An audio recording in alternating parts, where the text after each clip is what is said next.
La parole est à monsieur Cyril Isaac-Sibille pour le groupe démocrate. Merci Madame la Présidente. Ma question s'adresse à Aurélien Rousseau, ministre de la Prévention et de la Santé. Monsieur le ministre, toutes les politiques publiques partagent la vision de leur action au moyen de débats autour de leur stratégie ou de lois d'orientation. Pour la santé, lors de la dernière législature, nous avions un cap, Ma Santé 2022. Aujourd'hui, avant d'examiner le PLFSS, qui n'est que la traduction budgétaire annuelle d'une politique, les parlementaires ont besoin de connaître votre vision. Vos services travaillent actuellement depuis plusieurs mois sur un document qui définit la trajectoire pluriannuelle de la politique de santé. Ce document s'appelle la Stratégie nationale de santé. Dans ce document, une place importante est faite à la prévention. C'est pourquoi nous saluons l'annonce de 2 mesures phares du prochain PLFSS, la vaccination généralisée contre le papillomavirus et le traitement préventif contre la bronchiolite. Pour qu'une politique de prévention soit efficace, nous devons concentrer nos efforts sur quelques priorités. Je vous en proposerai 2, le surpoids et la santé mentale. À noter que beaucoup de propositions intéressantes figurent dans cette stratégie nationale de santé. Je conseille à tous mes collègues d'en prendre connaissance. Dont une proposition que j'ai défendue, la création d'un brevet de santé publique et la formation de 300 000 secouristes en santé mentale. Monsieur le ministre, ma question est la suivante.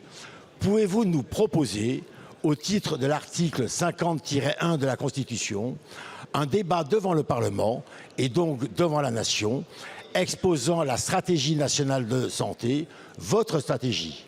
Un débat essentiel pour tous les acteurs de la santé, un débat en amont du PLFSS, nous permettant de connaître votre vision, vos objectifs, vos priorités, afin d'éclairer le débat budgétaire que nous allons bientôt avoir.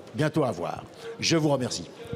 Je vous remercie, mon cher collègue. La parole est à monsieur Aurélien Rousseau, ministre de la Santé et de la Prévention. Madame la Présidente, Mesdames et Messieurs les députés, Monsieur le député, vous avez raison, nous avons besoin d'une stratégie de santé pluriannuelle, évaluée, une stratégie de santé qui soit aussi débattue régulièrement devant le Parlement. Mais nous avons besoin de la replacer dans un cadre politique, que ce ne soit pas simplement des indicateurs et des chiffres. Et ce cadre politique, il est d'autant plus important que nous avons aujourd'hui 3 grands changements. Et depuis, vous l'avez cité, Ma Santé 2022, et depuis, de très nombreuses initiatives ont été prises, le Ségur de la santé, pour améliorer la rémunération des soignants. Nous avons aussi des lois qui ont été initiées par le Parlement, je pense à la PPL RIST, mais nous avons aussi la crise du Covid qui nous a fait progresser sur de très nombreux chantiers. La deuxième raison pour laquelle je pense que nous devons avoir ce débat, c'est que, vous l'avez dit, monsieur le député, le virage préventif, il est en cours, il est pris.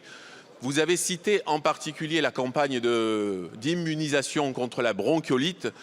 Je suis très heureux de vous dire qu'aujourd'hui, cette campagne, elle est une réussite exceptionnelle puisqu'on est à 60 à 80% de taux d'adhésion dans les maternités.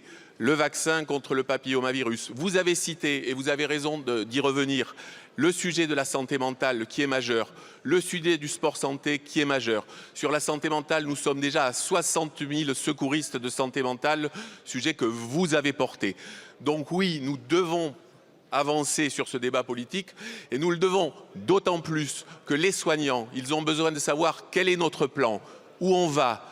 Les années qui sont devant nous vont encore être difficiles, mais nous avons les ressources pour y répondre et nous devons ce débat et cette clarté à la fois aux soignants et aux Français. Merci. Merci beaucoup, monsieur le ministre.